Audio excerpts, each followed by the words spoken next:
जी बिल्कुल सिंध में रिटायर्ड सरकारी मुलाज़िमनि जा मसला त हिन वक़्त ताईं जेके हल न थी सघिया आहिनि। जंहिंखां पोइ सिंध जे सरकारी रिटायर्ड मुलाज़िमनि तरफ़ां जामशोर में जेको अहम गॾिजाणी कोठाई वई आहे। सिंध जे मुख़्तलिफ़ सरकारी इदारनि मां जेके रिटायर थियल मुलाज़िमनि जो जेको वॾो अंग जेको हिन गॾिजाणी में शिरकत कई। अचो त मौजूदु जेके रिटायर्ड मुलाज़िम आहिनि उन्हनि खां पुछूं त उन्हनि जा मुतालबा कहिड़ा आहिनि। 2013 खां KPK वारनि पिटीशन दाख़िल कई त असांखे ग्रुप इंश्योरेंस ॾिनी वञे, जेकी असांजा पैसा मंथली कटिया था वञनि।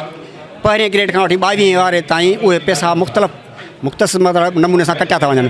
पोइ 16 में उहो फ़ैसिलो आयो मुलाज़िमनि जे हक़ में, पर KPK हुकूमत वरी सुप्रीम कोर्ट ऑफ पाकिस्तान वई।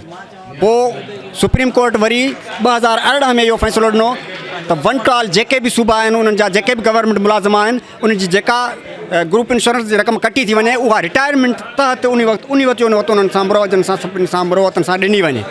उन हवाले सां KPK खे मिली विया आहिनि, बलोचिस्तान खे मिली विया आहिनि, इस्लामाबाद वफ़ाक़ आहे उन जो ऑर्डर निकिरी चुको आहे। बाक़ी असांखे सिंध वारनि खे कोन थो ॾिनो वञे। जॾहिं त मुतालबा असांजा जाइज़ आहिनि। ग्रुप इंश्योरेंस आहे, KPK वारा जेके सूबाई मुलाज़िम आहिनि उन्हनि खे उते मिली वियो आहे, असांखे ई नथा ॾियनि। असांजो कोर्ट में बि मामिलो हले थो ऐं असां जेको सो तहरीकनि तरफ़ बि वञूं पिया। उन जे करे हींअर हीअ असांजो हिकिड़ो वॾो मेड़ाको थियो आहे हिते जामशोरो में, जेके सॼी सिंध जा ऐं सभिनी खातनि जा रिटायर्ड मुलाज़िम हिते गॾु थिया आहिनि।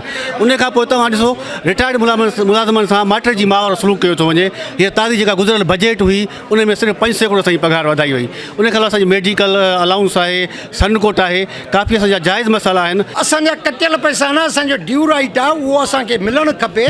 असांखे छो नथो ॾिनो वञे? हीअ असां तहरीक हलाईंदासीं, बाक़ाइदे सां प्रेस क्लब कराची ते धरणो हणंदासीं, CM हाउस ते धरणो हणंदासीं, गवर्नर जे अॻियां धरणो हणंदासीं। असां अरबाब अख्तियार खे इहा अपील था कयूं, असां सिंध बिलावल भुट्टो ज़रदारी साहिब खे अपील था कयूं। असां जेको आहे सो जेके बि सगारा इदारा आहिनि उन्हनि खे अपील था कयूं त असां मुलाज़िमनि सां बेअख्याई वारो सलूक बंदि कयो वञे। कोर्ट फ़ैसिलो करे चुकी आहे, सुप्रीम कोर्ट पाकिस्तान ऐं सिंध जी कोर्ट हाई कोर्ट में फ़ैसिलो कयो आहे।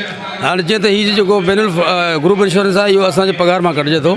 मुराद अली साहब खां असांजी गुज़ारिश आहे त हू तरमीम करे फ़ौरन। कैमरामैन मज़हर अली सां गॾु अज़ीम बारी जो KTN न्यूज़ जामशोरो।